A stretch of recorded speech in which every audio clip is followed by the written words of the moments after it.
Morning बच्चों। बच्चों आज का वीडियो मेरा जो है गॉस लॉ के एप्लीकेशन पर आखिरी वीडियो है और आज के वीडियो में हम सीखेंगे कि गॉस लॉ को अप्लाई करके किस तरीके से हम जो है स्फेरिकल चार्ज डिस्ट्रीब्यूशन के द्वारा निकाल सकते हैं इलेक्ट्रिकल फील्ड की इंटेंसिटी डिफरेंट पॉइंट्स पे। ठीक है बच्चों, इसमें जो है हमारा बच्चों स्फेयर दो तरीके के होते हैं, एक होता है हॉलो स्फेयर और एक होता है बच्चों हमारा सॉलिड स्फेयर। ठीक है बच्चों, तो बच्चों मैं आपको बताना चाहता हूं कि मेरे को एक खूबसूरत सा चैनल मेरी बेटी वंशिका अग्रवाल ने बना करके दिया है जिसका नाम इसे रखा है मेरे पिताश्री की पाठशाला। और इस पाठशाला में इस समय मैं आपको पढ़ा रहा हूं फिजिक्स। तो बच्चों ज्यादा बातें ना करते हुए मैं अपनी बात स्टार्ट करता हूं। तो आज मेरे यूट्यूब चैनल मेरे पिताश्री के पाठशाला पे मेरे पापा आपको पढ़ाएंगे, तो मैं पीछे आ जाए, मेरे पापा आपको पढ़ाएंगे। तो बच्चों आज के वीडियो में हम पढ़ेंगे electrical field intensity due to spherical charge distribution. बच्चों अभी तक हमने पढ़ा है electrical field intensity due to line charge, sheet charge and cylindrical charge. आज का वीडियो बच्चों हमारा जो है एप्लीकेशन ऑफ गॉस लॉ का लास्ट वीडियो है और आज के वीडियो में हम पढ़ेंगे electrical field intensity, electrical field intensity due to spherical charge distribution, spherical charge distribution. ठीक है बच्चों, ठीक। पिछले वीडियो में मैंने आपको सिलेंड्रिकल चार्ज डिस्ट्रीब्यूशन के बारे में बताया था और ये बताया था कि उससे हम इलेक्ट्रिकल फील्ड की इंटेंसिटी डिफरेंट पॉइंट पे कैसे निकाल सकते हैं। बच्चों बिल्कुल सिमिलर उसी के है, बस इसमें थोड़ा सा क्या है, शेप बदल गया है बॉडी का और बॉडी है हमारी स्फेयर का। ठीक है बच्चों, अब देखिए स्फेयर बच्चों हमारे पास दो तरीके के होते हैं। एक होता है बच्चों हमारे पास हॉलो स्फेयर, ठीक है, एक बच्चों होता है हमारे पास हॉलो स्फेयर और दूसरा बच्चों होता है हमारे पास सॉलिड स्फेयर। ठीक है, एक होता है हॉलो स्फेयर और दूसरा होता है सॉलिड स्फेयर। ठीक है बच्चों, अब देखिए हॉलो स्फेयर भी हमारे पास दो तरीके के होते हैं। दो तरीके से कैसे जाते हैं ये डिपेंड करता है कि किस मटेरियल का बना है। ठीक है बच्चों, अगर ये कंडक्टिंग मटेरियल का बना है, ठीक है, तो थोड़ा सा इसका नेचर अलग होगा। ठीक है, कंडक्टिंग हॉलो स्फेयर हम इसको कह सकते हैं, हॉलो स्फेयर। और बच्चों अगर ये बना है नॉन कंडक्टिंग, ठीक है, नॉन कंडक्टिंग हॉलो स्फेयर, ठीक है, अगर ये हमारा नॉन कंडक्टिंग मटेरियल का बना हुआ है तो बच्चों ये हमारा हो जाएगा अलग टाइप का।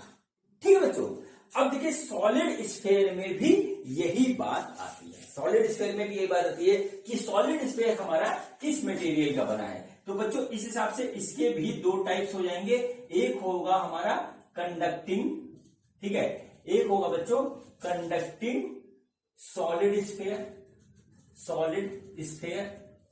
ठीक है, जैसे सपोज करिए किसी मेटल का बना हुआ है, ठीक है, मेटल का बना हुआ है। और दूसरा बच्चों होगा हमारे पास नॉन कंडक्टिंग सॉलिड स्फेयर। ठीक है, सॉलिड स्फेयर।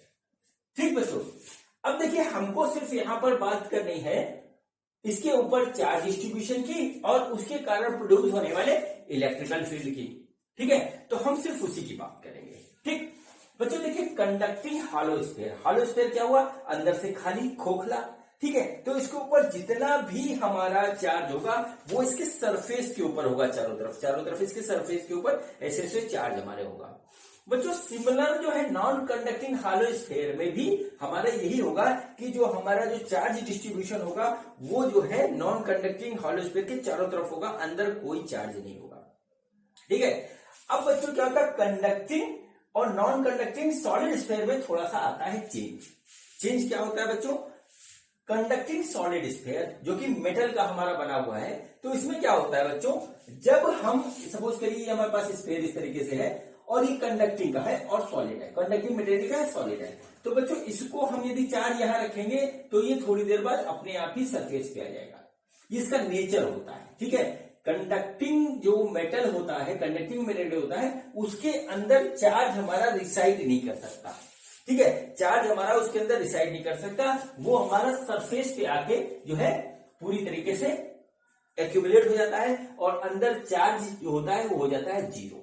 ठीक है बच्चों, तो यहां पर क्या हुआ कि कंडक्टिंग सॉलिड स्फीयर में क्या होगा, हमारा जो है चार्ज ऑन सरफेस, ठीक है, चार्ज ऑन सरफेस, ये बच्चों हमारे पास एक कंडीशन बनेगी, यही फाइनल कंडीशन होती है चार्ज के डिस्ट्रीब्यूशन की।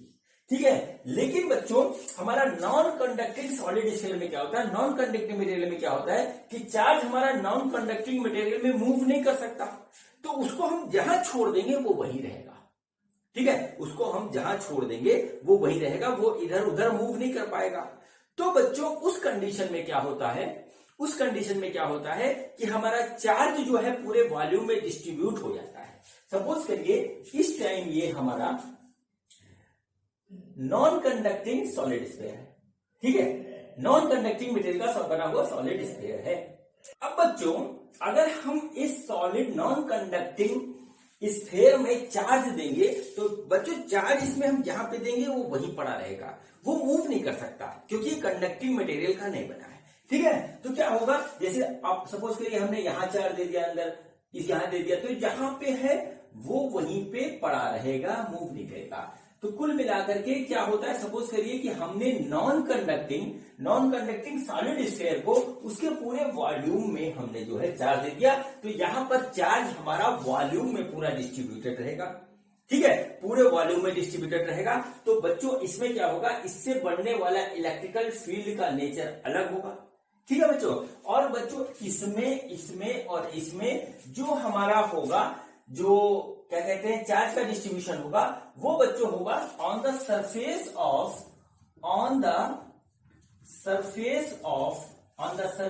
Of sphere. ठीक है, वो स्फीयर के सरफेस के ऊपर होगा। और बच्चों क्या कहते हैं, जैसे कंडक्टिंग हॉलो स्फीयर में अंदर तो सब खोखला है, वहां तो चार्ज हो नहीं सकता। नॉन कंडक्टिंग हॉलो स्फीयर इसमें भी अंदर खोखला है, तो इसमें भी चार्ज नहीं हो सकता। बच्चों इसमें कंडक्टिंग में क्या होता है कि वो जो है मूव करके चार्ज सरफेस पे आ जाता है। तो बच्चों ये वाला तीनों सिमिलर हो गया। इसमें क्या होगा, सरफेस के ऊपर हमारा चार्ज होगा। और बच्चों नॉन कंडक्टिंग सॉलिड स्फीयर में क्या होगा कि हमारा चार्ज जो है वो पूरी तरीके से पूरे वॉल्यूम में डिस्ट्रीब्यूटेड रहेगा। अब बच्चों इसका तीनों का नेचर एक जैसा हुआ, ये हमारा डिफरेंट हुआ। तो बच्चों अब हम देखेंगे कि इन तीनों का जिनका नेचर एक जैसा है, इसके कारण जो हमारा इलेक्ट्रिकल फील्ड की इंटेंसिटी होती है वो कैसे निकलती है। ठीक है, और बच्चों इसके कारण कैसे निकलती है, तो बच्चों हम ये देखेंगे। तो पहले इसमें हम डालते हैं कि हमारा electrical field due to hollow sphere. ठीक है, हॉलो स्फीयर हम जो है किस तरीके से हमारा इलेक्ट्रिकल फील्ड की इंटेंसिटी हमारी निकलेगी। ठीक, तो बच्चों अब आप हेडिंग डालिए electrical field intensity due to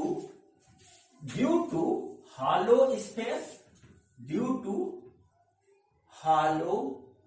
sphere, ठीक है, स्फीयर, इसमें आप डाल लीजिए कंडक्टिंग,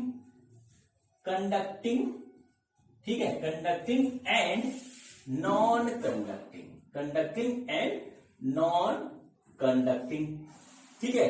पहला तो हमारा ये हुआ कंडीशन, उसके बाद है एंड सॉलिड कंडक्टिंग स्फीयर। ठीक है बच्चों, इन तीनों का नेचर बच्चों एक जैसा है, और बच्चों इसमें क्या नेचर है कि हमारा जो चार्ज है, charge is on the surface of sphere. ठीक है, स्फीयर के सरफेस पे जो है वो हमारा चार्ज है। ठीक है, स्फीयर के सरफेस पे हमारा चार्ज है। ठीक बच्चों, तो अब देखिए हम निकालते हैं इलेक्ट्रिकल फील्ड की intensity due to this type of sphere. ठीक है बच्चों, तो देखिए ये बच्चों हमारे पास इस तरीके से हमारे पास एक स्फीयर है। ठीक है, स्फीयर है, और बच्चों ये इन तीनों कैटेगरी का स्फीयर है, और इसके सरफेस के ऊपर बच्चों हमारे पास चार्ज है। ठीक है, इसके सरफेस के ऊपर कॉन्टिन्यूअस डिस्ट्रीब्यूटेड चार्ज है। ठीक है, कॉन्टिन्यूअस डिस्ट्रीब्यूटेड चार्ज है। इस तरीके से आप इसको नोट कर लीजिए। अब बच्चों इसके सरफेस के ऊपर चार्ज है, तो बच्चों यहां पर हमारा कंसेप्ट लगेगा सरफेस, ठीक है, सरफेस चार्ज डेंसिटी का, ठीक है, सरफेस चार्ज डेंसिटी का कंसेप्ट लगेगा बच्चों। और बच्चों उसको हम डिनोट करते हैं सिग्मा से, और वो होगा बच्चों हमारा Q अपॉन एरिया। ठीक है बच्चों, हम यहाँ एज्यूम करके चलते हैं कि हमारा जो इसका रेडियस है वो हमारा कैपिटल R है, ठीक है, वो हमारा रेडियस जो है वो कैपिटल R है। तो बच्चों इसका जो सरफेस एरिया हो जाएगा वो होगा हमारा 4 पाई R स्क्वायर, इस तरीके से। तो total charge on the surface of sphere होगा सिग्मा इंटू 4 पाई R स्क्वायर, इसको हम लिख सकते हैं 4 पाई सिग्मा R स्क्वायर, इस तरीके से भी इसको लिख सकते हैं। ये टोटल चार्ज हमारा हो गया इसके ऊपर, ठीक है, इसको आप नोट कर लीजिए, फिर बात करते हैं आगे की। अब देखिए बच्चों, सीट चार्ज और लाइन चार्ज था वो हमारा 1 डायमेंशनल 2 डायमेंशनल ऑब्जेक्ट था, लेकिन ये बच्चों हमारा 3 डायमेंशनल ऑब्जेक्ट है। और 3 डायमेंशनल ऑब्जेक्ट में क्या होता है कि हमारा जो है इलेक्ट्रिकल फील्ड उसके चारों तरफ तो होगा, उसके इनसाइड भी हो सकता है, ठीक है, ऑब्जेक्ट के इनसाइड भी इलेक्ट्रिकल फील्ड की इंटेंसिटी हो सकती है। तो बच्चों हमारे पास 3 पॉइंट बचते हैं जहां पर हम इलेक्ट्रिकल फील्ड की इंटेंसिटी निकाल सकते हैं। नंबर 1, ठीक है, नंबर 1 हमारा होगा इनसाइड द स्फीयर, ठीक है, इनसाइड द स्फीयर। ठीक, सपोज करिए ये हमारा एक पॉइंट हमारा इस तरीके से होता है, और बच्चों ये डिस्टेंस हमारी स्मॉल r है, ठीक है, ये कैपिटल R है, ये स्मॉल r है। तो बच्चों ये स्मॉल r जो है वो लेस देन कैपिटल R है। यहां पर हमको निकालना है इलेक्ट्रिकल फील्ड की इंटेंसिटी। दूसरा पॉइंट बच्चों हमारा होता है बच्चों जहां पर होता है on the surface of sphere, on the surface of sphere, ठीक है, स्फीयर के सरफेस के ऊपर। और वो बच्चों हमारे पास कुछ इस तरीके से होगा, यानी कि R इक्वल टू R, मतलब हम जैसे यहां पे निकाले तो ये R बच्चों बढ़ के यहां पे पहुंच गया। तो देखिए ये R और ये R दोनों बराबर हो गया, small r equal to capital R, तो हमारे पास ये आ गया। तीसरा पॉइंट बच्चों बनता है कि हम सपोज करिए कि यहां पे निकाल रहे हैं, ठीक है, इस जो है चार्ज स्फीयर की वजह से यहां पे निकाल रहे हैं। तो इस केस में हमारा जो स्मॉल r है वो यहां पहुंच गया, यानी कि हमारा क्या हो गया, तीसरा पॉइंट आप नोट कर लीजिए, ठीक है, एट द पॉइंट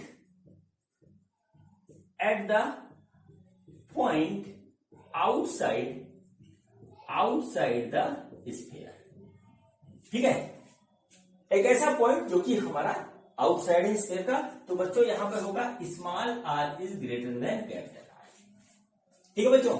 अब देखिए इन तीनों पॉइंट पे हम निकालेंगे इलेक्ट्रिकल फील्ड की इंटेंसिटी ड्यू टू एक हॉलो स्फीयर जिसके सरफेस के ऊपर हमारा चार्ज डिस्ट्रीब्यूटेड है। तो बच्चों अब देखिए हम कैसे निकालते हैं, ये सब आप समझ गए होंगे मेरे बताने से, इसको आप नोट कर लीजिए। मैं इसको इरेज करके दूसरी फिगर बना रहा हूं और फिर से बात करते हैं। तो सबसे पहले बच्चों हम निकालेंगे इनसाइड द स्फीयर, स्फीयर के इनसाइड हमारा कितना होगा इलेक्ट्रिकल फील्ड की इंटेंसिटी, ठीक है, पहला पॉइंट हमारे पास वो है, ठीक है बच्चों। तो पहला पॉइंट है electrical field intensity,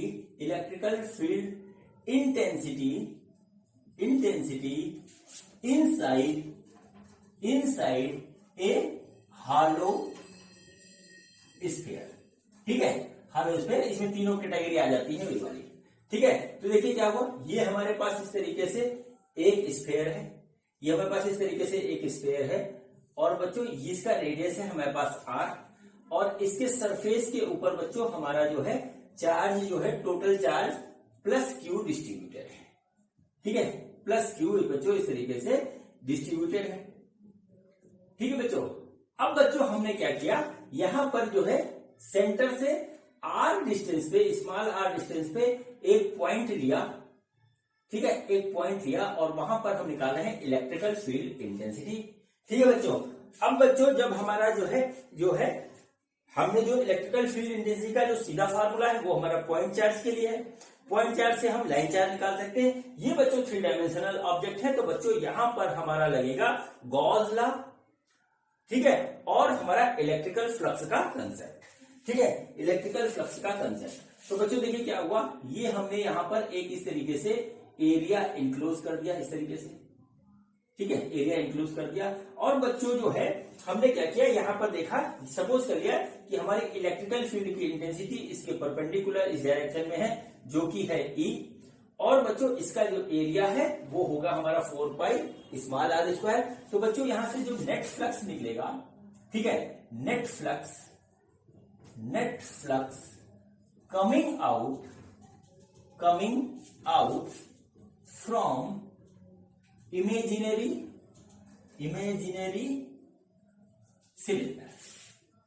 imaginary cylinder से जो हमारा नेट फ्लक्स निकल रहा है वो हम निकालते हैं। तो देखिए वो कितना आएगा, वो होगा 5 नेट, और वो बच्चों होगा हमारा E डॉट ए, इस तरीके से कर लेते हैं बच्चों। ये हो गया E A cos थीटा, यानी ये हो गया हमारा E A cos 0, और बच्चों ये आ गया E A, ठीक है, इस तरीके से आ गया हमारा 5 नेट। देखिए ये हमारा एक स्फीयर है, इमेजिनरी स्फीयर है, स्फीयर के अंदर एक हमने इमेजिनरी गॉसियन सरफेस बनाया, उसका बच्चों जो एरिया वेक्टर होगा वो इसी डायरेक्शन में होगा हर तरफ। ये बात आप बहुत अच्छी तरीके से जानते हो, क्योंकि एरिया वेक्टर जो है परपेंडिकुलर टू द सरफेस होता है, और इलेक्ट्रिकल फील्ड की इंटेंसिटी भी ऐसे होगी। तो बच्चों हर जगह हमारा इलेक्ट्रिकल फील्ड और एरिया वेक्टर एक दूसरे के ऊपर होगा, ठीक है, यानी उनके बीच का जो एंगल होगा वो 0 होगा। तो हमने यहां लिख दिया, तो 5 नेट आ गया हमारा EA, यानी कि 5 नेट जो हो गया बच्चों वो हो गया E into 4 pi small r square, इस तरीके से हो गया, ठीक है। अब देखिए बच्चों हम क्या करते हैं, गॉस लॉ अप्लाई करते हैं, इसको हम डाल देते हैं नंबर 1, ये हमारा नंबर 1 इक्वेशन हो गया, ठीक है बच्चों। अब देखिए क्या हुआ, फ्रॉम गॉस लॉ से क्या हो रहा है वो देखिए क्या होगा। गॉस लॉ क्या कहता है, किसी इनक्लोज सरफेस से जब हम निकालते हैं इलेक्ट्रिकल फ्लक्स तो बच्चों होता है Q inside divided by epsilon naught, ठीक है, Q inside divided by epsilon not. अब बच्चों इसके अंदर हम देखेंगे कि हमारा चार्ज कितना है, तो बच्चों चार्ज तो सारा हमारा सरफेस पे, अंदर तो चार्ज है नहीं, अंदर तो हमारा चार्ज कहीं है नहीं, सारा का सारा चार्ज हमारा सरफेस के ऊपर है। तो इसके अंदर बच्चों Q कितना हो गया, 0, यानी Q इनसाइड जो है वो बच्चों हो गया हमारा 0। तो हम यहां पे लिख देंगे 0। तो बच्चों क्या हुआ, 5 net equal to 0 upon epsilon naught, ठीक है, यानी कि क्या हुआ, 5 नेट हो गया बच्चों, वो हमारा हो गया 0। इसको डाल दो इक्वेशन 2। और बच्चों ये मेरा चौथा video application of Gauss law का। अब तक तो बात आपको समझ में आ चुकी होगी कि हमारा जो है नेट फ्लक्स चाहे हम फार्मूले से कैलकुलेट करें, नेट फ्लक्स चाहे हम कैलकुलेट करें गॉस लॉ से, हमारा नेट फ्लक्स 0 होता है, नेट फ्लक्स जो है हमारा इक्वल होता है। तो बच्चों इक्वेशन 1 और इक्वेशन 2 हमारी इक्वल होगी। तो बच्चों हम यहां पर लगाएंगे कंसेप्ट कि हमारा जो है इक्वेशन 1 इक्वल टू इक्वेशन 2, ठीक है, इस तरीके से। तो बच्चों इक्वेशन 1 है हमारी ये E डॉट 4 पाई r स्क्वायर, इक्वेशन 2 है ये हो गया 0। तो कुल मिलाकर के यहां से जो E निकल के आया वो आया 0। और बच्चों यही इसका रिजल्ट है, ठीक है। हालो स्फीयर कंडक्टिंग, नॉन कंडक्टिंग, और सॉलिड स्फीयर कंडक्टिंग में जिसमें हमारा नेट चार्ज सरफेस के ऊपर रहता है बच्चों, उसके इनसाइड जो है इलेक्ट्रिकल फील्ड 0 होता है। नोट कर लीजिए, ठीक है, नोट कर लीजिए कि हालो स्फीयर कंडक्टिंग, नॉन कंडक्टिंग और सॉलिड स्फीयर कंडक्टिंग में जिसमें जो है चार्ज उसके सरफेस के ऊपर डिस्ट्रीब्यूट रहता है, उसके इनसाइड इलेक्ट्रिकल फील्ड 0 होता है, ठीक है। ये हमारा पहला रिजल्ट निकल के आया, इसको आप नोट कर लीजिए। अब बच्चों देखते हैं कि इसके जो है बाहर हमारा कितना इलेक्ट्रिकल फील्ड होगा, ठीक है, ठीक, आउटसाइड द हालो स्फीयर। देखिए बच्चों यहां में लिखा है इनसाइड, इसको हम कर लेते हैं आउटसाइड, ठीक है। पहला पॉइंट हमारा कंप्लीट हुआ।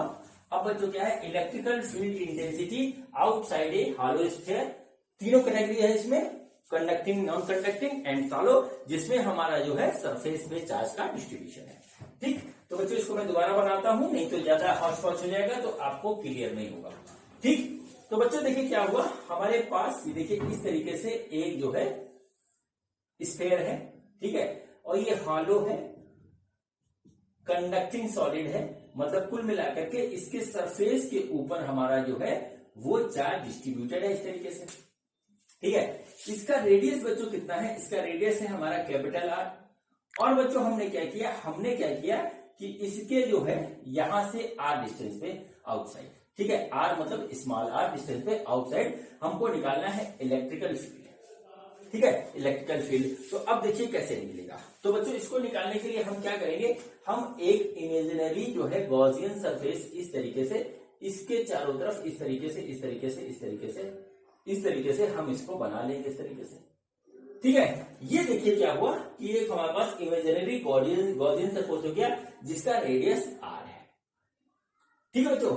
अब देखिए फिर इसको करते हैं। अब बच्चों इसके ऊपर हमारा लगेगा सरफेस चार्ज डेंसिटी का जो है कंसेप्ट, और बच्चों हम निकालेंगे electrical flux due to this imaginary cylinder, ठीक है। तो बच्चों हम निकालते हैं net electrical flux passing through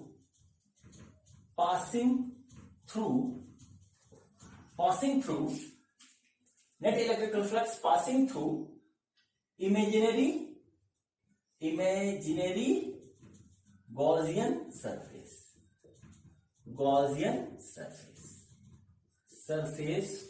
of radius small r, ठीक है।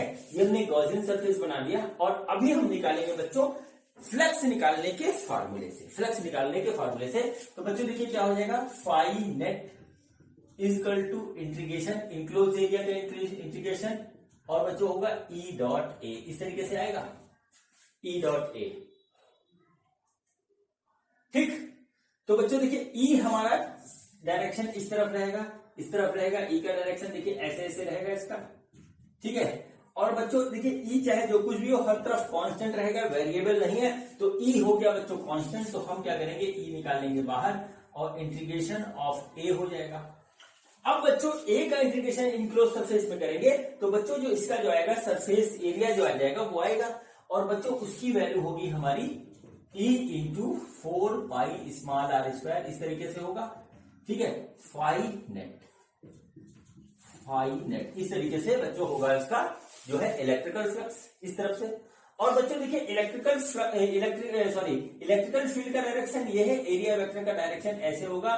तो बच्चों हमारे पास जो इनके बीच में एंगल होगा वो होगा 0। तो ई डॉट ए को हम लिख सकते हैं E dot cos theta, theta हमारा 0 है तो यहां लिखेंगे थीटा की जगह 0। तो बच्चों ये हमारे पास इस तरीके से आ गया, वो आ गया 4 पाई आर स्क्वायर, ठीक है, 4 पाई आर स्क्वायर, इस तरीके से ये हमारे पास आ गया। और ये हमारा है बच्चों इक्वेशन 1, ठीक है, ये हमारा है बच्चों इक्वेशन 1। अब बच्चों फिर से हम एक बार इलेक्ट्रिकल फील्ड की इंटेंसिटी नहीं इलेक्ट्रिकल फ्लक्स कैलकुलेट करते हैं इस पूरे गॉसियन सरफेस से निकलने वाला, ठीक है, फ्रॉम गॉस लॉ, ठीक है, गॉस लॉ से हम कैलकुलेट करते हैं। तो हम लिखते हैं फ्रॉम गॉस लॉ, ठीक है, Gauss law electrical flux net electrical flux होगा वो होगा Q inside divided by epsilon naught. ये देखिए हमारे पास आ गया Q inside divided by epsilon naught, ठीक है बच्चों। अब देखिए Q इनसाइड इस बड़े वाले स्फीयर के अंदर हमारा चार्ज कितना है वो हमको देखना है बच्चों। तो वो बच्चों सरफेस के ऊपर है, तो बच्चों यहां पे लगेगा surface charge density equal to Q inside divided by area. तो Q इनसाइड हो जाएगा बच्चों हमारे पास वो हो जाएगा सिग्मा इंटू ए, और सिग्मा और ए बच्चों ये है हमारा, ठीक है, ये है 4 पाई आर स्क्वायर, तो ये हो जाएगा 4 पाई आर स्क्वायर, ठीक है। ये हो गया बच्चों हमारे पास Q इनसाइड हो गया बच्चों। इसको हम यहां रखेंगे तो हमारे पास आ जाएगा phi net equal to Q inside कितना है सिग्मा 4 पाई आर स्क्वायर, तो हम यहां से लिख देंगे सिग्मा 4 पाई आर स्क्वायर बटे एप्सिलॉन नॉट। इसको और जो है अच्छी तरह लिखें तो हो जाएगा 4 pi sigma R square divided by epsilon naught, और ये बच्चों हो गया हमारा इक्वेशन 2। तो हमने क्या किया बच्चों, हमने क्या किया कि एक बार हमने इलेक्ट्रिकल फ्लक्स कैलकुलेट किया इस इमेजिनरी सिलेंडर से निकलने वाला फार्मूले से, और दोबारा कैलकुलेट किया बच्चों हमने गॉस लॉ से। ये दोनों ही बराबर होंगे बच्चों। अब हम दोनों को बराबर करके देखते हैं कि हमारा क्या आता है बच्चों। तो देखिए अब हमारा जो आ रहा है उसको हम लिखते हैं, और फिर देखिए हमारा इलेक्ट्रिकल फील्ड की इंटेंसिटी निकल के आ जाएगी। ठीक है, इलेक्ट्रिकल फील्ड की इंटेंसिटी हमारी निकल के आ जाएगी। ठीक, तो बच्चों ये देखिए 1 है, ये 2 है, हमारा 1 = 2 होगा। तो देखिए 1 है हमारा E × 4 small r square = sigma 4 r² upon epsilon naught. ये आ गया, ये देखिए फर्स्ट है, ये 2 है, दोनों बराबर है, हमने दोनों को बराबर कर दिया। ठीक है, अब हम इसको यहां से इरेज कर रहे हैं, आप लोग नोट कर लीजिएगा। ठीक है, नोट कर लीजिएगा, वीडियो को पीछे कर लीजिएगा, नोट कर लीजिएगा। ठीक, अब देखिए क्या हुआ, 4 पाई से हमारा 4 पाई कटा, खत्म। अब बच्चों आया E = sigma r² upon epsilon not r²। ठीक, ये देखिए हमारे पास इस तरीके से जो है वो आ रहा है, इस तरीके से बच्चों हमारे पास जो है वो आ रहा है इलेक्ट्रिकल फील्ड की इंटेंसिटी आउटसाइड द स्फीयर। ठीक, तो बच्चों यहां पर ये हमारा एक्सप्रेशन फाइंड आउट हुआ, electrical field intensity at the distance small r outside the sphere. वो हमारा इलेक्ट्रिकल फील्ड की इंटेंसिटी हमको इतना देगा। अब बच्चों देखिए बीच में मैंने एक पॉइंट छोड़ दिया था, eight the surface of the sphere. अब बच्चों हम क्या करें, इस r को छोटा करके करके यहां तक ले आए तो सरफेस के बराबर हो जाएगा। तो बच्चों सरफेस के ऊपर निकल आएगा, इसी फॉर्मूले में हम यदि रख दें, ठीक है, इसी फॉर्मूले में रख दें, तो बच्चों अगर हम इसमें स्मॉल r के बराबर कैपिटल R रख दें तो बच्चों हमारा आ जाएगा, जो हमारा E आ जाएगा वो आ जाएगा sigma r² upon epsilon not r²। बच्चों ये कट जाएगा और हमारा आएगा E = जो है सिग्मा अपॉन एप्सिलॉन नॉट। ठीक है बच्चों, ये जो होगा हमारा, ठीक है, ये होगा, इसको नोट कर लीजिए, ये होगा बच्चों electrical field intensity at the surface of uniformly charged hollow sphere। ये इस तरीके से आ गया बच्चों, ये हमारा हो गया एट द सरफेस, ये हो गया बच्चों आउटसाइड द सरफेस, और इनसाइड अभी निकाला था हमने वो आया था 0। ठीक है, ये एट द सरफेस आप जो है इसको नोट कर लीजिए, फिर मैं आगे की बात करता हूं। ठीक है बच्चों, अब देखिए यहां से एक रिजल्ट निकला, उस रिजल्ट को हम एनालाइज करेंगे। एट द सरफेस आपने लिख लिया होगा, ठीक है। अब इस रिजल्ट को हम एनालाइज करेंगे बच्चों। तो देखिए यहां पर जो इलेक्ट्रिकल फील्ड की इंटेंसिटी आ रही है वो है इनवर्सली प्रोपोर्शनल टू r²। ठीक है, इनवर्सली प्रोपोर्शनल टू r²। इसका मतलब क्या हुआ कि इसके सरफेस से जैसे जैसे जैसे हम दूर जाते चले जाएंगे वैसे वैसे इलेक्ट्रिकल फील्ड की इंटेंसिटी हमारी कम होती चली जाएगी और इनफाइनाइट पे जाके पूरी तरीके से 0 हो जाएगी। ठीक है, ये कंक्लूजन हमको यहां पर मिलता है। ठीक है बच्चों, तो ये हुआ कि सरफेस पे हमारा आया मैक्सिमम। ठीक है, सरफेस पे आया मैक्सिमम, वो कितना आया, वो आया E = sigma upon epsilon not, इतना आया बच्चों हमारे पास। ठीक है, और बच्चों जो है उससे दूर जाएंगे तो इलेक्ट्रिकल फील्ड की इंटेंसिटी हमारी कम हो जाएगी। इस चीज को नोट करिए।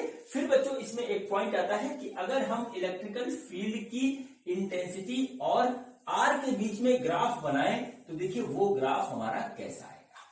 ठीक है, वो ग्राफ हमारा कैसा आएगा, मैं वो बना रहा हूं, उसको आप देखिएगा। ठीक है, तो देखिए बच्चों ये हमारा हो गया y एक्सिस और ये बच्चों हो गया हमारा x एक्सिस। इस तरीके से इधर हम लेते हैं R इस तरफ बढ़ रहा है और इधर बच्चों लेते हैं हम E जो कि हमारा इस तरीके से बढ़ रहा है। ठीक है बच्चों, अब देखिए हमने क्या किया, यहां पर बनाया स्फीयर इस तरीके से, यही जिसका रेडियस R है। ठीक है, तो बच्चों देखिए इलेक्ट्रिकल फील्ड जो है यहां से स्टार्ट करेंगे तो 0 होगा, 0,0,0 और R पे जैसे पहुंचेंगे बच्चों तो इलेक्ट्रिकल फील्ड की इंटेंसिटी मैक्सिमम यानी कि हमारे पास सिग्मा बटे एप्सिलॉन नॉट हो जाएगी। बच्चों इस पॉइंट को हम लिख देंगे सिग्मा अपॉन एप्सिलॉन नॉट। और फिर बच्चों इस जो ये कैपिटल R है उसके बाद जैसे हम दूर जाएंगे तो बच्चों ये हमारा इलेक्ट्रिकल फील्ड की इंटेंसिटी ऐसे गिरेगी और ये हमारी इनफाइनाइट पे जाके 0 हो जाएगी। तो बच्चों इस तरीके से हमारा बनेगा इलेक्ट्रिकल फील्ड वर्सेस जो है आर का ग्राफ, जो इस तरीके से होगा बच्चों। और इस पे बहुत से क्वेश्चन हमारे बनते हैं, इसके ऊपर बहुत से क्वेश्चन हमारे बनते हैं। वो क्वेश्चन जो है अगर आपको पूरा कंसेप्ट अभी तक समझ में आ गया तो आप जो है इस तरीके के तमाम क्वेश्चन आएंगे वो आप आराम से कर लेंगे। ठीक बच्चों, तो इसको नोट कर लीजिए, इसको नोट कर लीजिए। और फिर बच्चों अब मैं आपसे बात करूंगा सॉलिड स्फीयर के कारण, ठीक है, नॉन कंडक्टिंग सॉलिड स्फीयर के कारण जो हमारा इलेक्ट्रिकल फील्ड का इंटेंसिटी होता है डिफरेंट पॉइंट पे, वो हम कैसे कैलकुलेट करते हैं। ठीक है बच्चों, तो ये पूरा हॉलो स्फीयर और नॉन कंडक्टिंग सॉलिड स्फीयर के कारण जो हमारा इलेक्ट्रिकल फील्ड होता है उसका कंसेप्ट हमारा कंप्लीट हुआ। अभी क्वेश्चन इसके बाकी है। ठीक है बच्चों, तो अब हेडिंग डालिए electrical field intensity due to a solid conducting sphere. ठीक है, solid non conducting sphere, electrical field intensity, electrical field intensity due to a solid non conducting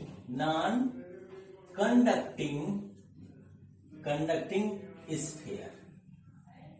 ठीक है बच्चों, नॉन कंडक्टिंग स्फीयर, इसमें ये टर्म बड़ा इंपॉर्टेंट है, इसको ध्यान रखिएगा, नॉन कंडक्टिंग वाला। ठीक है, अब बच्चों देखिए क्या होता है, हम बना रहे हैं एक स्फीयर। देखिए इस तरीके से ये हमारे पास एक स्फीयर है और बच्चों ये हमारा नॉन कंडक्टिंग, ठीक है, नॉन कंडक्टिंग सॉलिड स्फीयर है, नॉन कंडक्टिंग सॉलिड स्फीयर है बच्चों। और इसके पूरे वॉल्यूम में हमारा जो है वो चार्ज डिस्ट्रीब्यूटेड है। ठीक है, पूरे वॉल्यूम में हमारा चार्ज डिस्ट्रीब्यूटेड है। इस तरीके से हमारा पूरे वॉल्यूम में चार्ज जो है वो डिस्ट्रीब्यूटेड है बच्चों। इसका रेडियस जो है वो है कैपिटल आर, इसको इस तरीके से नोट कर लीजिए। ठीक है, अब बच्चों हमें जो है इस स्फीयर के कारण इलेक्ट्रिकल फील्ड की इंटेंसिटी निकालनी है 3 डिफरेंट पॉइंट पे। पॉइंट नोट कर लीजिए, inside the sphere, surface of this sphere and outside the sphere. ठीक है बच्चों, अब बच्चों इसमें चार्ज हमारा पूरे वॉल्यूम में डिस्ट्रीब्यूटेड है, तो बच्चों यहां पर जो कंसेप्ट यूज होता है वो बच्चों होता है हमारे पास वॉल्यूम चार्ज डेंसिटी का। हमारे पास जो कंसेप्ट यूज होता है वो होता है वॉल्यूम चार्ज डेंसिटी का कंसेप्ट होता है बच्चों। वॉल्यूम चार्ज डेंसिटी में क्या होता है, उसको हम रो से डिनोट करते हैं और वो बच्चों होता है क्यू टोटल, टोटल वॉल्यूम में जितना हमारे पास चार्ज है डिवाइडेड बाई वॉल्यूम। इसको आप नोट कर लीजिए बच्चों। इसका रेडियस कैपिटल आर है तो इसका वॉल्यूम जो होगा बच्चों वो होगा 4/3 पाई आर क्यूब। तो हमारी जो रो होगी यानी कि वॉल्यूम चार्ज डेंसिटी होगी वो होगी बच्चों Q upon 4/3 pi R cube. इस तरीके से बच्चों हमारे पास वॉल्यूम चार्ज डेंसिटी होगी। इसको आप जो है नोट कर लीजिए। ठीक है, इसी का हम यूज करेंगे। वॉल्यूम कम होगा चार्ज कम हो जाएगा, वॉल्यूम बढ़ाएंगे तो वह चार्ज हमारा बढ़ जाएगा।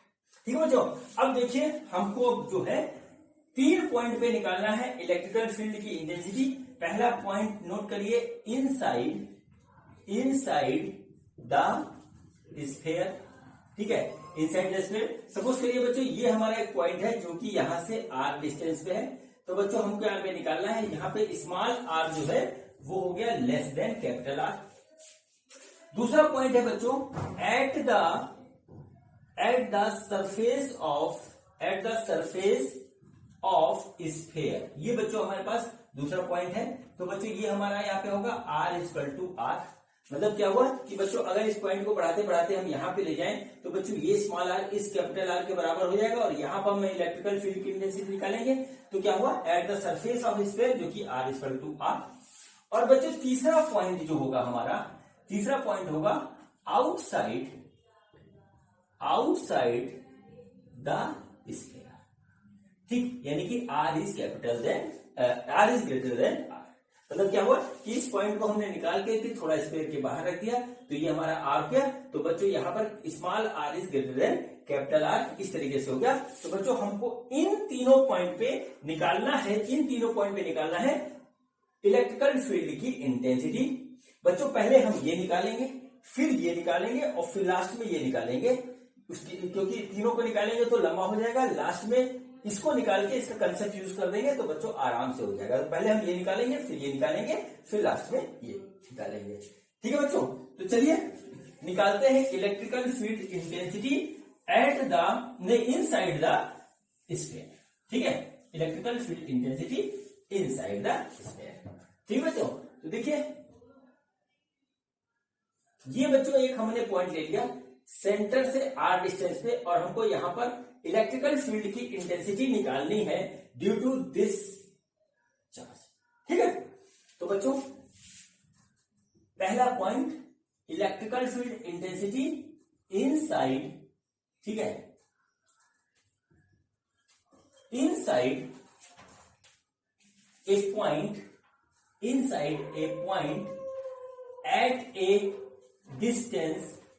at a distance r from center, centre से स्मॉल r डिस्टेंस पे। ठीक है, यहां पर स्मॉल r जो है वो लेस देन कैपिटल R है। ठीक, तो हम क्या करते हैं बच्चों, यहां पर एक इस तरीके से इमेजिनरी गॉसियन सरफेस बनाएंगे। इसको आप देख लीजिए, इस तरीके से हमने स्मॉल r रेडियस का एक इमेजिनरी गॉसियन सरफेस बना लिया। ठीक, तो अब देखिए क्या होता है यहां पे क्या होता है कि हम इस गॉसियन सरफेस से निकलने वाला इलेक्ट्रिकल फ्लक्स कैलकुलेट करेंगे। एक बार फ्लक्स के फार्मूले से, दूसरी बार एक बार फ्लक्स के फार्मूले से, दूसरी बार गॉस लॉ से। ठीक है, यही करना है हमको और इसमें कुछ नहीं करना है। ठीक है, तो बच्चों नेट इलेक्ट्रिकल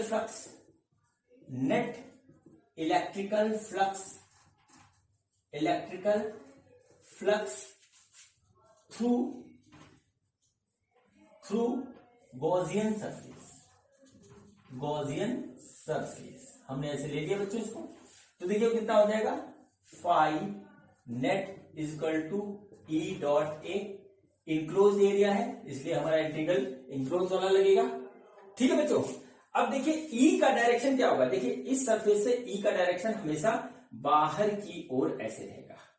ठीक है, यूनिफॉर्म होगा और बाहर की ओर होगा। ठीक, यानी ई हो गया हमारा कांस्टेंट, तो हम बच्चों ई को निकालते हैं बाहर सबसे। और बच्चों ए भी देख लेते हैं, ए क्या होगा, एरिया वेक्टर होगा इसका। ए जो होगा वो बच्चों इसका एरिया वेक्टर होगा। तो एरिया वेक्टर बच्चों ए ऐसे होगा। ठीक है, एरिया वेक्टर ए ऐसे हमारा जाएगा, यानी कि ई एंड ए के बीच में जो एंगल थीटा होगा वो होगा 0। ठीक है, तो बच्चों हम इसको ऐसे लिखें, इनक्लोज ई ए कॉस थीटा। और बच्चों थीटा हो गया हमारा 0, तो बच्चों ये आ गया हमारे पास इस तरीके से ई ए। ठीक है, ई ए हो गया, ई को हमने निकाला बाहर। ठीक है, और ये चला गया अंदर, तो ये आ गया, तो ये आ गया बच्चों हमारे पास फाई नेट, ये हमारे पास ऐसा आ गया। बच्चों देखिए ए हमारा क्या होगा, वो होगा इसका। ठीक है बच्चों, वो होगा हमारा इसका सरफेस एरिया। बच्चों इसका रेडियस है r, अंदर वाले इमेजिनरी स्फीयर का। तो बच्चों ये हमारे पास आ गया E into 4 pi are square. ठीक है, 4 पाई आर स्क्वायर, ये हमारा नेट फ्लक्स निकलेगा बच्चों। नेट फ्लक्स निकलेगा due to this small sphere, यहां से निकलेगा बच्चों। ठीक है बच्चों, तो हम इसको यहां पे इस तरीके से नोट कर लेते हैं। तो ये आया हमारे पास phi net is equal to E dot 4 pi are square, और ये हमारा इक्वेशन हो गया। ठीक है, इक्वेशन 1 हो गया। ठीक, अब मैं इसको इरेज कर रहा हूं। अब बच्चों यही काम हम करेंगे, यही फ्लक्स हम निकालेंगे। ठीक है, फ्रॉम गॉस लॉ।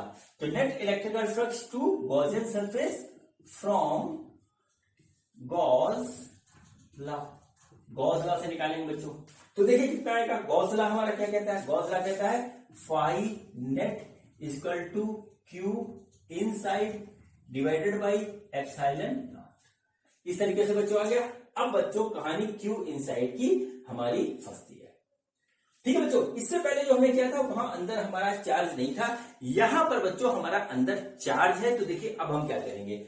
चार्ज बच्चों क्या है कि इसके अंदर देखिए इस तरीके से इसके अंदर चार्ज पूरा भरा हुआ है। ठीक है, इसके अंदर बच्चों पूरा चार्ज भरा हुआ है। तो अब ये चार्ज कितना होगा बच्चों, जो इसका वॉल्यूम होगा, इस पूरे का वॉल्यूम होगा, और बच्चों वॉल्यूम चार्ज डेंसिटी से हम इसको जो है कर देंगे मल्टीप्लाई। तो बच्चों क्या होगा देखिए, volume of imaginary sphere, imaginary sphere, ठीक है, वॉल्यूम ऑफ इमेजिनरी स्फीयर वो बच्चों आएगा हमारे पास 4/3 पाई आर क्यूब। इस तरीके से आ जाएगा बच्चों। ठीक है, अब बच्चों देखिए क्या हुआ हमारे पास, जो ये हुआ वॉल्यूम चार्ज डेंसिटी, वो हमें देगा क्यू टोटल और डिवाइडेड बाय वॉल्यूम, ये आएगा ऐसे। तो बच्चों क्यू टोटल जो आएगा हमारा वो आएगा रो इंटू वॉल्यूम। तो ये हो गया रो, वॉल्यूम ये निकला तो आ गया 4/3 पाई आर क्यूब। इस तरीके से बच्चों हमारे पास आया। देखिए इस तरीके से ये आया हमारे पास इसका क्यू टोटल, जो कि इसके अंदर है, और बच्चों ये क्यू टोटल ही हमारा क्यू इनसाइड का काम करेगा। तो हम इसको इस तरीके से लिख लेंगे क्यू इनसाइड। हमने लिख लिया क्यू इनसाइड, इसको जरा आप नोट कर लीजिए। ठीक है, अब इस क्यू इनसाइड को हम इस फार्मूले में यहां रखते हैं, तो देखते हैं कि हमारा क्या आता है। ठीक है, हमारा क्या आता है तो उसको हम देखते हैं बच्चों। जो हमने इरेज कर दिया, वीडियो को पीछे करके आप देख सकते हैं। ठीक है, तो क्या हुआ, phi net equal to Q inside कितना हुआ, वो rho 4/3 pi small R cube divided by epsilon naught. ये बच्चों हो गया, और बच्चों ये आ गया हमारा इक्वेशन 2। ये इक्वेशन 2 आ गया बच्चों। अब जो बच्चों फिर वही वाली बात, ठीक, फिर वही वाली बात कि हमारा 1 और 2 दोनों बराबर होगा। ठीक है, क्योंकि ये भी हमारा फाइनाइट है जो इससे निकल रहा है, ये भी हमारा फाइनाइट है जो इससे निकल रहा है। ये हमने अलग मेथड से कैलकुलेट किया, ये हमने अलग मेथड से कैलकुलेट किया, लेकिन दोनों होंगे इक्वल। तो बच्चों यहां पे आ जाएगा 1 = 2।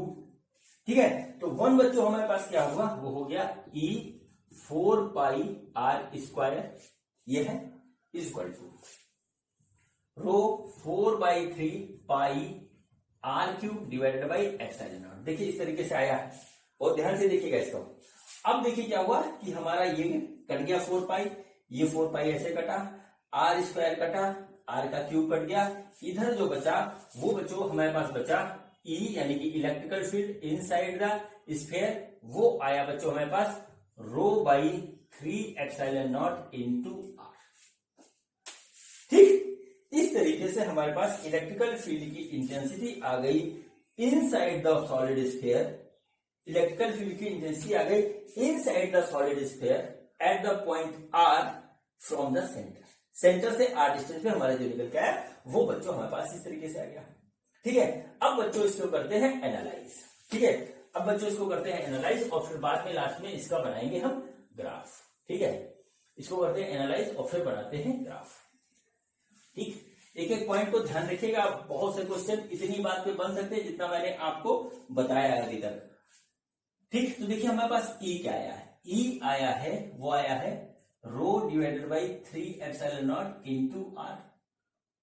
ठीक है, इनटू आर। अब बच्चों, ठीक है, अब बच्चों देखिए क्या हुआ, यहां से जो हमारा निकल रहा है वो electrical field is directly proportional to R आया है। इसको नोट कर लीजिए। ठीक, इसको आप नोट कर लीजिए। यहां पे क्या हुआ, इलेक्ट्रिकल फील्ड की जो इंटेंसिटी आई है वो हमारी आर के डायरेक्टली प्रोपोर्शनल आई। मतलब क्या हुआ कि इस सेंटर से जैसे जैसे हम दूर होते जाएंगे, जैसे जैसे हमारा आर बढ़ता जाएगा, हमारा इलेक्ट्रिकल फील्ड की इंटेंसिटी बढ़ती जाएगी। ये चीज बच्चों हमारी निकल के आई है। इसको आप नोट कर लीजिए, और मैं जरा इसको इधर साइड में नोट कर देता हूं ऐसे। ठीक है, इसको नोट कर देता हूं ऐसे। अभी लास्ट में हम बनाएंगे ग्राफ, तब बच्चों ये हमारा आएगा काम। तो देखिए इलेक्ट्रिकल फील्ड की इंटेंसिटी क्या इनसाइड आई, इनसाइड आई is equal to rho divided by 3 epsilon naught into R. ठीक है, इस तरीके से वेक्टर लगा सकते हैं दोनों साइड में। और यहां से जो निकल के आया वो आया है electrical field is directly proportional to R, यहां से ऐसे। और बच्चों ये केस है हमारा इनसाइड का। ठीक है, ये केस है हमारा इनसाइड का। ठीक, ये इनसाइड का कंसेप्ट हमारा पूरी तरीके से कंप्लीट हुआ। अब बच्चों जो है हम जो है निकालते हैं इलेक्ट्रिकल फील्ड इंटेंसिटी। ठीक है, अब देखिए electrical field intensity at a point outside the solid sphere। ठीक है, outside the solid sphere। ठीक, outside the solid sphere at a distance small r from center। ठीक, अब बच्चों हम क्या करेंगे, इसको हम इसके बाहर लेंगे। ठीक है, तो बच्चों मैं नया स्फीयर बना रहा हूं। बच्चों देखिए ये मैंने नया स्फीयर बना दिया है और बच्चों इसका रेडियस है हमारा r, और इस स्फीयर से आउटसाइड एक r डिस्टेंस पे, स्मॉल r डिस्टेंस पे हम निकालेंगे इलेक्ट्रिकल फील्ड की इंटेंसिटी। ये पॉइंट चारों तरफ है हमारा, और जितनी यहां पे होगी उतनी ही इसके चारों तरफ हमारी इलेक्ट्रिकल फील्ड की इंटेंसिटी होगी। ठीक है बच्चों, तो देखिए अब इसको किस तरीके से करेंगे। ठीक है, तो इसको करने के लिए बच्चों हम क्या करेंगे, यहां पर एक हम इस तरीके से इमेजिनरी गॉसियन सरफेस बनाएंगे। ठीक है, देखिए गॉस लॉ के एप्लीकेशन का चल रहा है वीडियो, तो गॉसियन सरफेस यहां पर हम इस तरीके से एक इमेजिनरी बनाएंगे। और बच्चों ये हमारा वो गॉसियन सरफेस बन गया। अब इसके बाद क्या करेंगे, फिर वही काम करेंगे कि इस गॉसियन सरफेस से निकलने वाले इलेक्ट्रिकल फ्लक्स को कैलकुलेट करेंगे, एक बार फार्मूले से, दूसरी बार गॉस सरफेस से, फिर दोनों को बराबर करेंगे, रिजल्ट हमारे सामने। ठीक है बच्चों, तो देखिए क्या होगा, देखिए हम कह रहे हैं net electrical flux coming out from Gaussian surface. ठीक है, सरफेस को होगा बच्चों phi net is equal to integration of E dot A. ठीक है, अब देखिए इसके कारण जो इलेक्ट्रिकल फील्ड का डायरेक्शन होगा वो ये होगा, ऐसे इधर ऐसे होगा। ठीक है, इधर ऐसे होगा, मतलब चारों तरफ बच्चों इसके परपेंडिकुलर ऐसे होगा। और बच्चों जो एरिया वेक्टर होगा वो भी हमारा इसके इधर ही ऐसे परपेंडिकुलर होगा। और बच्चों इसके यानी कि ई और ए के बीच में जो एंगल होगा वो होगा थीटा, और वो होगा 0। ठीक है बच्चों, तो देखिए ये हमारा होगा ई डॉट ए, तो ये हो जाएगा बच्चों ई ए कॉस थीटा। ठीक है, देखिए ई ए कॉस थीटा, थीटा है हमारा 0, कॉस 0 1, तो ये हो गया 1, तो बचा हमारे पास ई ए। ठीक है बच्चों, अब देखिए ए हमारा कितना होगा, ए बच्चों होगा इस स्फीयर का सरफेस एरिया, इस स्फीयर का सरफेस एरिया होगा बच्चों। तो देखिए क्या होगा, यहां पे लिखेंगे हम ई डॉट, ई कांस्टेंट है, इंटीग्रेशन ऑफ ए। ठीक है, तो बच्चों ये आ जाएगा हमारा ई 4 पाई आर स्क्वायर, क्योंकि इसका जो सरफेस एरिया होगा इसका वो आएगा 4 पाई आर स्क्वायर। तो बच्चों ये हमारा हो गया फाई नेट, जो कि आ गया इतना। और बच्चों ये इक्वेशन हो गई हमारी 1। ठीक है, ये इक्वेशन 1 हो गई, इसको हम यहां पे नोट कर लेते हैं। आप आराम से इसको नोट करिए, तो देखिए क्या हुआ, phi net is equal to E dot 4 pi are square. ठीक है, E dot 4 pi are square, ये इक्वेशन 1 हो गई, इसको आप नोट कर लीजिए। अब बच्चों हम फिर से इलेक्ट्रिकल फ्लक्स निकालेंगे गॉसियन सरफेस से थ्रू गॉस लॉ। ठीक है, थ्रू गॉस लॉ। ठीक है, वो देखिए क्या होगा, phi net is equal to Q inside divided by epsilon naught, इस तरीके से होगा। ठीक है, अब बच्चों देखिए यहां पर हमारा काम मेन बचा वो बचा Q इनसाइड निकालना। और बच्चों यहाँ पर हमारा जो कंसेप्ट यूज होगा वो होगा वॉल्यूम चार्ज डेंसिटी रो का। ठीक है, वॉल्यूम चार्ज डेंसिटी रो का। तो बच्चों रो क्या होगा, वो होगा Q inside divided by volume. ठीक है, और वॉल्यूम बच्चों जो V होगा वो होगा 4/3 पाई आर क्यूब। इस वाले स्फीयर का, अंदर वाले स्फीयर का जो वॉल्यूम होगा वो इतना होगा, उसको हम बच्चों यहां रख देते हैं। तो ये आ गया हमारे पास 4/3 पाई आर क्यूब। तो बच्चों हमारे पास क्या हुआ, Q इनसाइड हुआ वो हुआ rho into 4/3 pi R cube. ये हमारा Q इनसाइड हो गया। बच्चों इसको हम इसमें रख दें, ठीक है, इसको हम बच्चों इसमें रख दें तो हमारा निकल आएगा फ्लक्स। ठीक है बच्चों, तो देखिए फ्लक्स हमारा क्या निकल के आ रहा है, फाई नेट यानी कि फ्लक्स नेट। वो आ गया Q इनसाइड ये आया है, फिर आ गया Q into 4/3 pi R cube upon epsilon naught. और ये बच्चों इक्वेशन बन गई हमारी टू फ्लक्स की।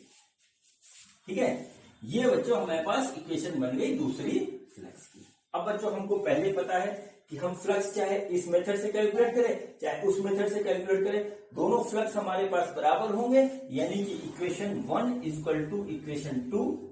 ठीक है, तो बच्चों देखिए हमारे पास क्या आया, वो आया E dot 4 pi are square equal to rho 4/3 pi R cube divided by epsilon naught. ठीक, अब देखिए क्या हुआ बच्चों, 4 पाई से 4 पाई कट गया और कुछ कटेगा नहीं, तो जो हमारा E आ रहा है वो आ रहा है rho R cube divided by 3 epsilon naught r square. इसको आप कर लीजिए नोट। ठीक है, इसको आप नोट कर लीजिए। ये हमारा है इलेक्ट्रिकल फील्ड की intensity outside the A solid sphere non conducting. ये हमारे पास इस तरीके से आ गया बच्चों। अब हम इससे जो है कंक्लूजन निकालते हैं। अब हम इस रिजल्ट से निकालते हैं कंक्लूजन। तो देखिए हमारा कंक्लूजन कैसे निकलेगा। जो कुछ भी मैंने बताया सबको आप नोट करिए, नोट्स बनाइए और कई बार 5-6 बार प्रैक्टिस करिए। आपके क्लास में जो भी बच्चे पढ़ते हैं उनसे आप डिस्कस करिए, उनको बताइए, क्योंकि नॉलेज बताने से इंक्रीज होती है।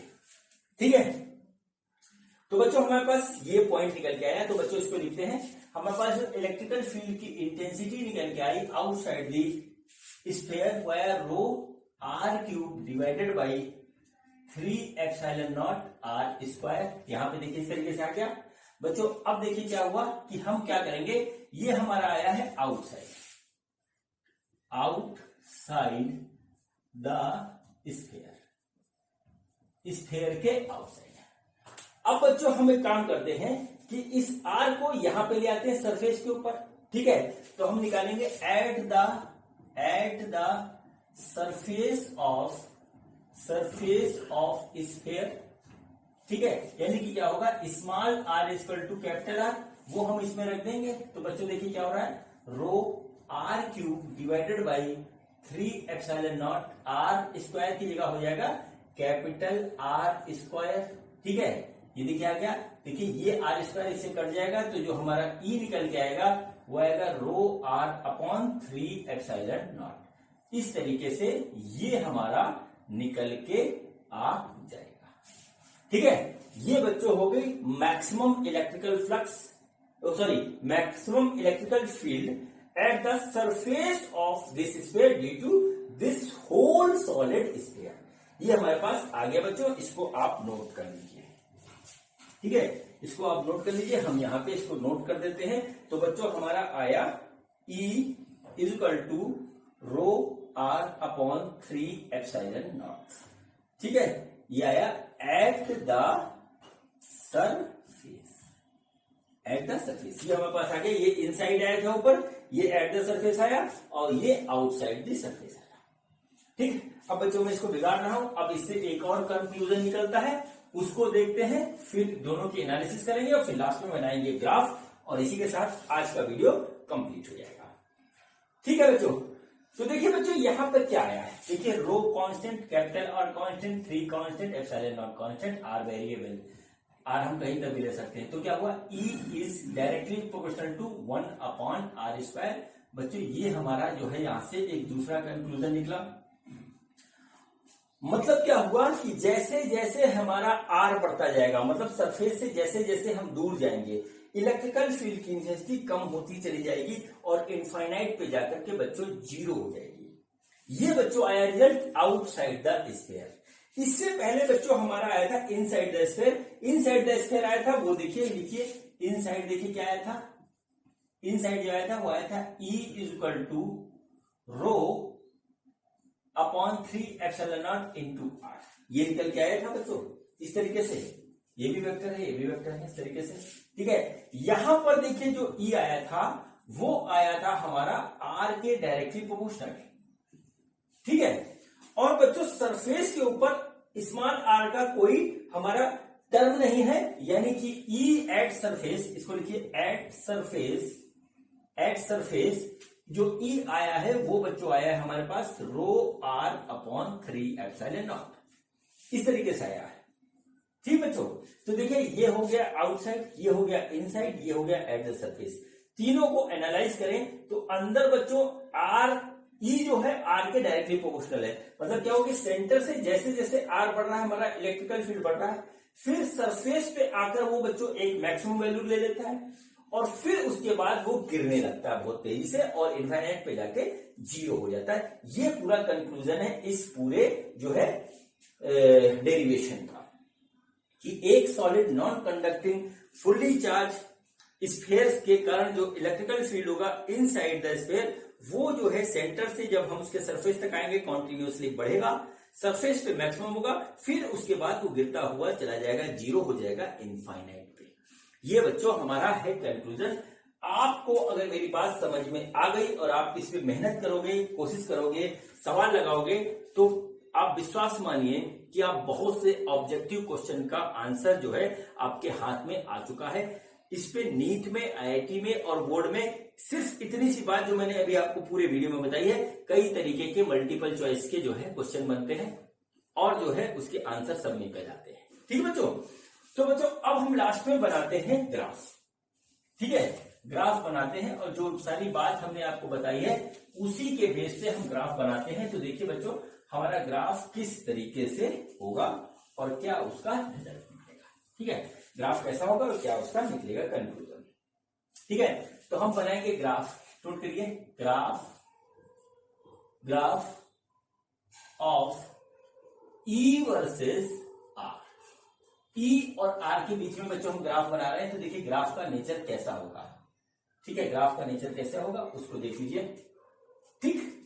ये देखिए हमारा हो गया E, ये हो गया R, इधर हमारा जा रहा है E ऐसे और इधर हमारा R जा रहा है ऐसे। बच्चों देखिए ये हमारा जो है इस तरीके से एक हमारा स्फीयर है जिसका रेडियस है R, ठीक है, जिसका रेडियस है R। अब बच्चों ये है सेंटर, यहाँ पे R है, जीरो स्मॉल r। जैसे जैसे हम आगे बढ़ते हैं तो R हमारा बढ़ता जाता है, ठीक, और फिर बच्चों उसके बाद जो है वो एक जो है ऐसे शेप ले लेता है, ठीक, इस टाइप का ग्राफ बनेगा हमारा, ठीक है, इस टाइप का ग्राफ बनेगा। अगर बच्चों बिना स्फीयर का बनाए हम तो देखिए कुछ इस तरीके से ग्राफ हमें मिलेगा। देखिए ये हमारा ऐसे बढ़ेगा पहले और फिर लास्ट में ऐसे गिर करके जाएगा। ये बच्चों E इस तरफ होगा और ये बच्चों हमारा R इस तरफ होगा, ठीक है। इससे पहले जो हमने हॉलो स्फीयर के लिए बनाया था वो ग्राफ थोड़ा अलग टाइप का था, वो बच्चों ऐसा आया था, अगर आपको ध्यान हो, और इन दोनों की प्रैक्टिस आप जरूर रखिएगा। ये हॉलो स्फीयर के कारण था, ठीक है, यहाँ पे था जीरो और फिर यहाँ पे R पे आके मैक्सिमम हो रहा था ये, और ये सॉलिड स्फीयर की वजह से है, ठीक है। यहाँ R ऐसे हो गया, ये मैक्सिमम वैल्यू हो गई जो कि हमारी जो थी इतनी थी, और देखिए E जो है इनसाइड, ये इनसाइड का ग्राफ है, ऐसे ऐसे बढ़ता है फिर उसके बाद ये नीचे गिर जाता है। और बच्चों इसी ग्राफ के ऊपर, ठीक है, ये इसी ग्राफ के ऊपर ऐसा ही जो है क्वेश्चन आ चुका है आईआईटी में किसी साल में। उसमें क्या हुआ कि एक सॉलिड स्फीयर दे दिया और कहा कि which of the graph follow the electrical field pattern due to a solid sphere non conducting, ठीक है बच्चों। तो बच्चों ये जो हमारा आज का वीडियो था जो कि था सॉलिड स्फेरिकल चार्ज डिस्ट्रीब्यूशन के ऊपर, जिसमें मैंने आपको हॉलो स्फीयर और सॉलिड स्फीयर का पूरा कंसेप्ट और उसका डेरिवेशन मैंने आपको करवा दिया, ठीक है। ये वीडियो हमारा आज का कंप्लीट होता है। मुझे उम्मीद है कि आपको मेरी बात बहुत अच्छी तरीके से समझ में आई होगी, ठीक है बच्चों, अब मैं जो इसके बाद वाला वीडियो बनाऊंगा वो मैं जो है इलेक्ट्रिकल फील्ड और चार्जेस की जो पूरा चैप्टर है उसके जो न्यूमेरिकल्स हैं अच्छे अच्छे जो कि हमारे आईटी और नीट में आ चुके हैं उसके ऊपर मेरा अगला वीडियो होगा और वो वीडियो इस चैप्टर का लास्ट वीडियो होगा। ठीक है बच्चों, तो मुझे उम्मीद है कि आपको आज का वीडियो बहुत अच्छी तरीके से समझ में आया होगा। आज का वीडियो देखने के लिए आपका बहुत बहुत धन्यवाद। मिलते हैं अगले वीडियो में। Thank you.